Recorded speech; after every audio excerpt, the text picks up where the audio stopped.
Monsieur le Président.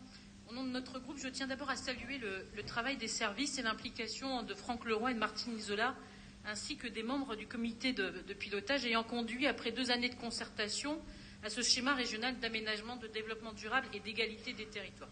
Nous mesurons, et c'est sincère, l'énergie et la disponibilité que ce type de schéma réalisé nécessite pour surmonter à la fois les pressions que l'on connaît sur les territoires, nombreuses, et les difficultés que l'on peut voir également se soulever.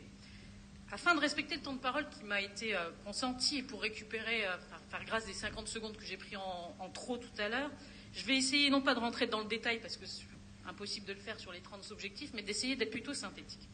Premièrement, pour vous dire que nous partageons les 30 objectifs fixés de ce SRADET, organisé pour répondre, cela a été dit, à la fois à l'urgence climatique et à la lutte contre les inégalités territoriales. Deuxièmement, nous partageons la volonté de la région de renforcer son soutien à l'ingénierie des SCOT pour les accompagner à se mettre en conformité avec le SRADET.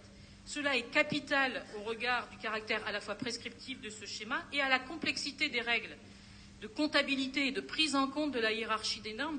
Et je le signale pour notre collègue M. Bosch, pour qu'effectivement elle comprenne qu'il n'y a pas effectivement de soumission, mais il y a bien des règles qui existent pour essayer d'adapter au mieux et de respecter l'identité et les responsabilités ainsi que l'autonomie de nos territoires.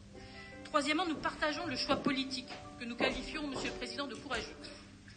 Courageux d'avoir fait le choix de réduire la consommation du foncier agricole, naturel et forestier de 50% d'ici à 2030, notamment en optimisant les potentiels de développement des espaces déjà urbanisés tout en respectant les principes de l'urbanisme durable.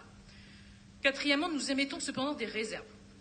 Sur le plan régional de prévention de gestion des déchets, notamment en ce qui concernera le département de l'Aube, je pense que notre collègue Olivier Girardin, qui s'est exprimé en commission, et nous avons été attentifs à ces remarques, s'exprimera peut-être tout à l'heure, des réserves effectivement que nous pensons que la région peut prendre en considération. Comment la délibération que nous prenons aujourd'hui, elle va encore se traduire par une enquête publique qui aura lieu sur la partie concernant le plan régional de prévention de gestion des déchets.